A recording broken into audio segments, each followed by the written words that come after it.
அனைவருக்கும் வணக்கம்.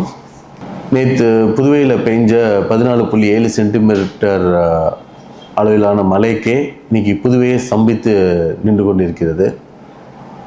இதில் முக்கியமான பிரச்சனைகள் என்னென்னு வரிசையோடு பார்த்தோம்னா, மெயின் பிரச்சனை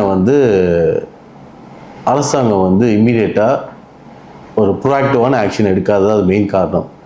இதை நாங்கள் அன்றைக்கே ஆன்டிசிபேட் பண்ணி தான் நம்ம தேசிய மக்கள் மன்றம் மூலிமா நாங்கள் தூர்வாரியே தீரணும், மழை வரப்போகுது, இந்த நேரத்தில் மக்கள்லாம் உண்மையாகவே கஷ்டப்பட போகிறாங்க, இதுக்கு தூர்வாரணும்னு சொல்லி எங்கள் மன்றம் சார்பாக எல்லாம் அந்த தொகுதியில் இறங்கி வேலை செஞ்சப்போ பிடபிள்யூ டிபார்ட்மெண்ட்லேருந்து அங்கே வேலை செய்யணும்னு சொல்லி ஒரு கேஷுவல் ட்ரெஸ்ஸில் அங்கே வேலை செஞ்சுட்டு கூப்பிட்டு மிரட்டி இதை நீங்கள் இம்மீடியட்டாக ஸ்டாப் பண்ணணும்னு சொன்னாங்க. அப்போவும் அங்கே இருக்கிற மக்கள்லாம் சொன்னாங்க, ஏங்க ஒருத்தவங்க பண்ணுறத ஏன் நீங்கள் ஸ்டாப் பண்ணுறீங்க, பண்ணுறவங்கள செய்ய விடுங்க, எங்கள் வீட்டில் புழு பூச்சி பாம்பெல்லாம் வீட்டுக்கு வந்துடுது, தண்ணி வந்தாலும் எங்களால் குப்பையும் வேணுமா எல்லாம் வீட்டுக்குள்ளே தான் வருது, நீங்கள் பண்ணுறவங்கள டிஸ்டர்ப் பண்ணாதீங்கன்னு சொன்னாங்க. அப்படி இருந்தும் அதை போலீஸ் ஸ்டேஷன் வரைக்கும் கூப்பிட்டு லாஸ்ட் ஸ்டேஷன் வரைக்கும் கூப்பிட்டு போய் இருக்கிறவங்கள அரெஸ்ட் பண்ணி மன உடைச்சலை கொடுத்து இன்றைக்கி பார்த்திங்கன்னா அவங்க அன்றைக்கி அது கைவிடும் ஒரு சூழ்நிலை அரசாங்கம் கொண்டு விட்டாங்க.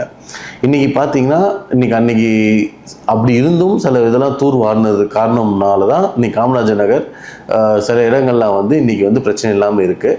பட் இதே நிறைய இடத்த தூர் வார அப்பவும் விடாமல் இருந்தனால தான் இன்றைக்கி இவ்வளோ ஸ்தம்பிச்சு போன இடங்கள்லாம் பார்த்திங்கன்னா எங்கெல்லாம் அந்த காவை கரெக்டாக தூர் வாரலையோ அந்த இடம் தான் மெயின் ப்ராப்ளம் இருந்தது. பிளாஸ்டிக் எல்லாருமே இது நம்ம பொதுமக்கள் நம்மளும் இதை ஒரு முக்கியமான அங்கமாக இதை மனசில் கருதி நம்மளும் இந்த மாதிரி பிளாஸ்டிக் பாட்டில்ஸை, பிளாஸ்டிக் பேப்பர்ஸை, பிளாஸ்டிக் பேக்ஸ் எல்லாம் நம்ம தூக்கி போடக்கூடாது. இந்த மாதிரி தூக்கி போடும்போது இந்த மாதிரி ட்ரைனேஜிலலாம் இந்த காவாலெல்லாம் போய் இது அடைச்சினாலே தண்ணி அது போக வழி இல்லாமல் இது ஒரு டிஸ்டர்பன்ஸ், அந்த சேனலில் டிஸ்டர்ப் ஆகும். இதனால நம்மளுக்கு மழை நீர் அது கடலுக்கு போகாமல் டிஸ்டர்ப் பண்ணும். பிளாஸ்டிக் இருக்கும்போது தண்ணி மண்ணுனால உரிய முடியாது. ஸோ மண் உரிய முடியலன்னா அந்த தண்ணி கிரவுண்ட் வாட்டரில் போய் அது சேராமல் அது மேலேயே மேலாப்லேயே போயிட்டுருக்கும். ஸோ திடீர்னு மழை பெஞ்சதுன்னா அந்த தண்ணி உள்ளே போகாமல், பழைய தண்ணி உள்ளே போகாமல் இருந்ததுனால அந்த காவை சீக்கிரமாக அது ஃபுல்லாகி வெளியில் வர ஆரம்பிக்கும். இந்த மாதிரி நேரத்தில் தான் கழிவு நீரும் குடிநீரும் கலந்துருது, உடல் நோய்கள் வந்துடுது. 7 பேர் உயிரிழந்திருக்காங்க இந்த விஷயத்தில். இந்த மாதிரி விஷயங்கள்லாம் உண்மையாகவே கவர்மெண்ட் ப்ரோஆக்டிவ் ஸ்டெப்ஸ் எடுக்கணும். வருமுன் காப்போம் மாதிரி நம்ம வந்ததுக்கப்புறம் இதை எடுத்து பண்ணுறதை விட இதெல்லாம் முன்னாடியே ஆன்டிசிபேட் பண்ணி இந்த மாதிரி பிரச்சனைகள்லாம் வரும்னு தெரிஞ்சு தான் நம்ம பண்ணுறவங்களுக்கு நீங்கள் உண்மையாகவே சப்போர்ட் பண்ணுங்கள். இது யார் பண்ணுறாங்கன்னு முக்கியம் இல்லை, இது எதுக்காக பண்ணுறோம், மக்களோட நலனுக்காக பண்ணுறோம். 85க்கு மேற்பட்ட ஏரியும் 600க்கு மேலே குளங்களும் இன்றைக்கி ஒழுங்காக தூர்வாரப்படாமல், ஆழப்படுத்தப்படாமல் இன்றைக்கி எல்லாமே அந்த மழை நீர் அதுவே ஃபில் ஆகி வெளில வேஸ்ட்டாக நீர் வேஸ்ட்டாக போகிற மாதிரி இருக்குது. இதுக்கு ஃபஸ்ட்டு இம்மீடியட்டாக இந்த மழை நின்னதுக்கப்புறம் தூர்வாரி அதை ஆழப்படுத்தணும் ஒன்று.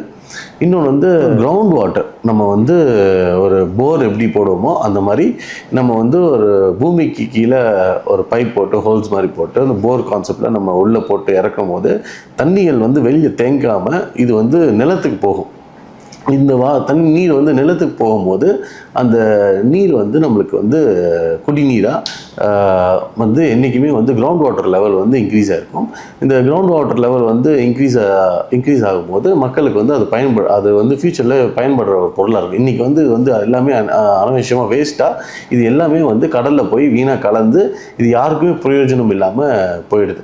இதே மாதிரி ஜான்குமார் மினிஸ்டர் அவர்கள் நேற்று குடிநீரை எப்படி குடிநீரை எப்படி சேர்த்து வைக்கணுங்கிறத ஒரு கான்செப்ட் சொல்லியிருக்காங்க. ஏன்னா மழை நீரில் தான் உங்களுக்கு ஏகப்பட்ட சத்துக்கு நேச்சுரலாகவே கிடைக்கும். நம்ம என்ன தான் நீங்கள் ஃபில்டர் பண்ணாலும் தண்ணீர் இருக்கக்கூடிய உயிர் சத்துக்கள் அது இறந்துடுது.